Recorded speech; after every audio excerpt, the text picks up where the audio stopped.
Et de retour après l'appel à la prière, chers téléspectateurs, nous poursuivons notre sélection d'aujourd'hui. Le président Abdel Fattah al-Sisi a félicité son homologue irakien Abdellatif Rachid, élu par le Parlement président de la République. Le chef de l'État a souhaité tout le succès au président irakien, affirme le plein et constant soutien de l'Égypte à la sécurité et la stabilité de l'Irak, pays frère, et il a affiché sa fierté des relations fraternelles et historiques liant étroitement les deux pays.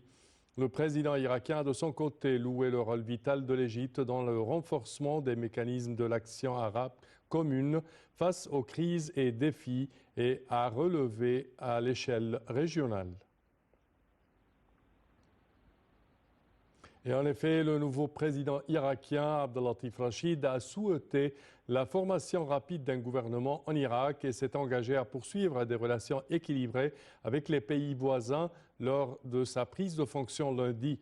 Fonction hautement honorifique, la présidence en Irak est traditionnellement réservée à un Kurde. Juste après son élection jeudi dernier par le Parlement, le président irakien a chargé Mohammad Shia al-Soudani de former un gouvernement traditionnellement issu de la communauté chiite majoritaire en Irak. Le Premier ministre a 30 jours, selon la Constitution, pour constituer son équipe. Dans un Irak multifonctionnel et multiethnique, les rétractations interminables entre les grands partis sont souvent entravées ont souvent entravé le processus et empêché le respect des délais constitutionnels.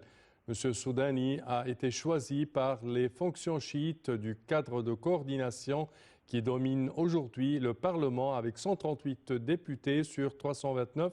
L'alliance englobe l'ex-premier ministre Nouri Maliki, mais aussi la vitrine politique des anciens paramilitaires du Hajj Shabi.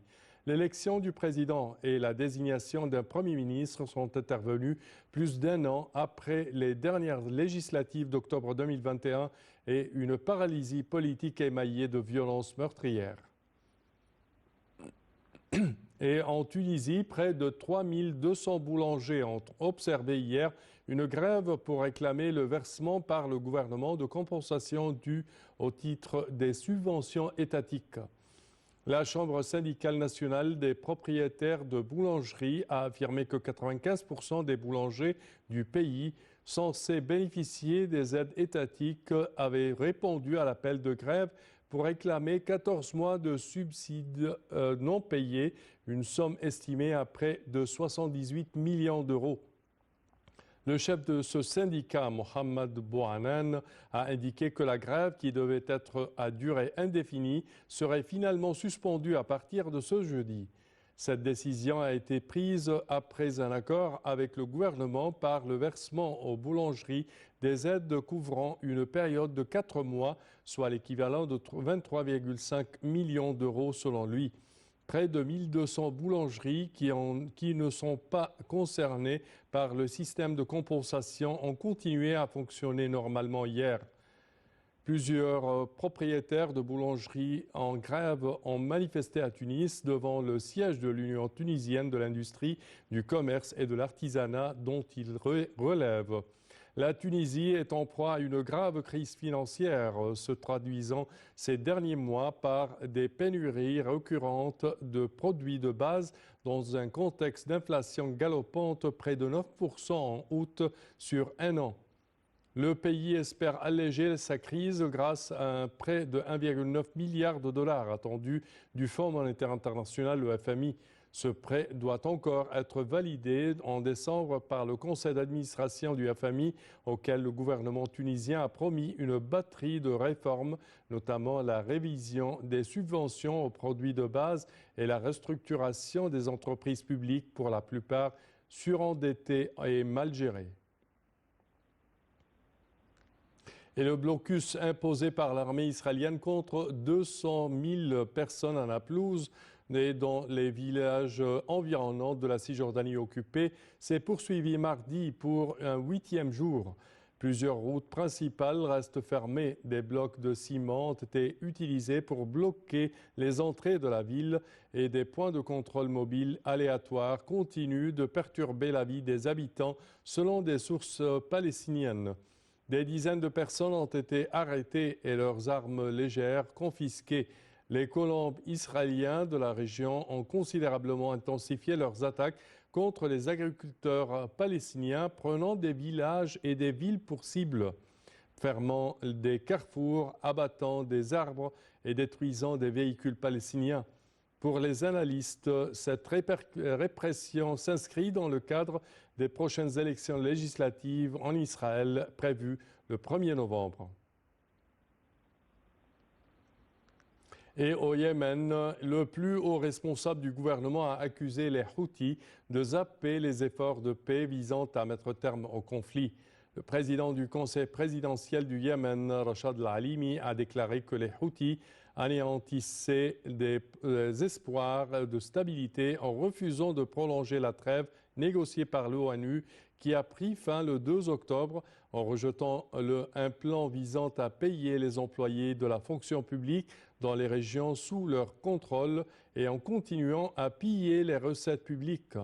Al-Halimi a réaffirmé sa volonté de relever les défis du pays, notamment une économie en déclin et des services publics médiocres.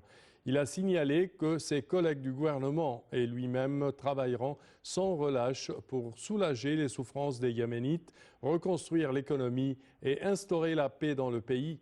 La trêve, qui a débuté le 2 avril et a été prolongée à 2 reprises, a été rompue au début du mois après que les Houthis ont refusé de la renouveler, à moins que le gouvernement yéménite ne paie tous les employés de la fonction publique dans les régions qu'ils contrôlent. Ils ont également rejeté les suggestions d'ouvrir les routes à Taz. Al-Halimi s'est récemment rendu aux Émirats arabes unis, en Arabie saoudite, en Allemagne et aux États-Unis, où il a rencontré les responsables arabes et occidentaux afin de discuter des moyens de parvenir à la paix au Yémen et de faire du lobbying pour obtenir une aide financière. L'armée yéménite a indiqué que les Houthis avaient attaqué sa position sur le mont Han à l'ouest de Taz lundi soir, déclenchant de violents combats qui ont duré jusqu'au début de la journée de mardi. Des affrontements féroces similaires ont eu lieu mardi dans la province de Dhal, où les troupes gouvernementales ont monté une contre-attaque contre les Houthis à Fakhr ainsi que dans d'autres régions.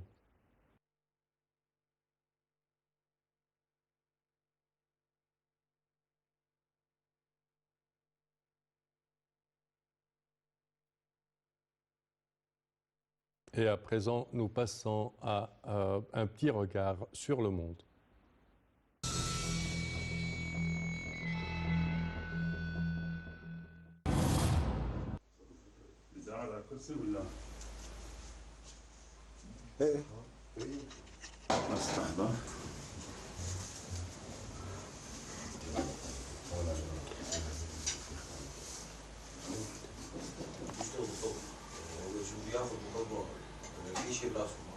قراءة بس هون بعدين في جملة ثانية ولا؟ مدن فلسطينية نلاحظ انه زي ولد زيادة وعمره امبارح ما فاتح مكتب بيحتفل الاسرائيليين وين؟ ب 10 11 10 وهي مفاتيح البيوت اللي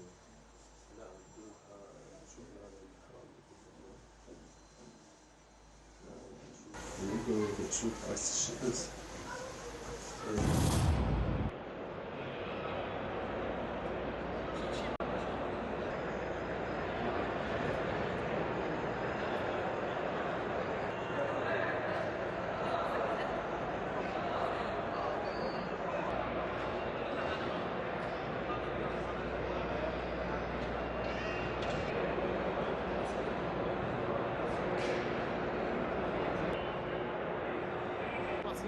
خذها منه اعطيناه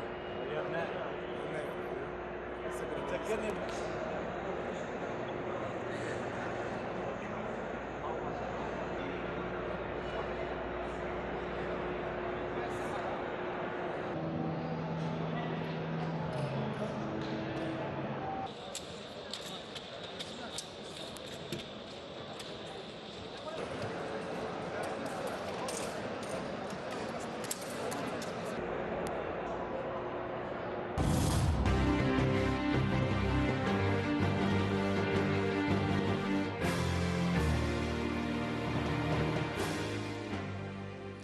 Et c'est ainsi, chers téléspectateurs, que prend fin notre édition d'aujourd'hui d'Autour du monde version Moyen-Orient. Au terme de cette édition, je tiens à vous remercier d'avoir été des nôtres et je vous donne rendez-vous la semaine prochaine à la même heure.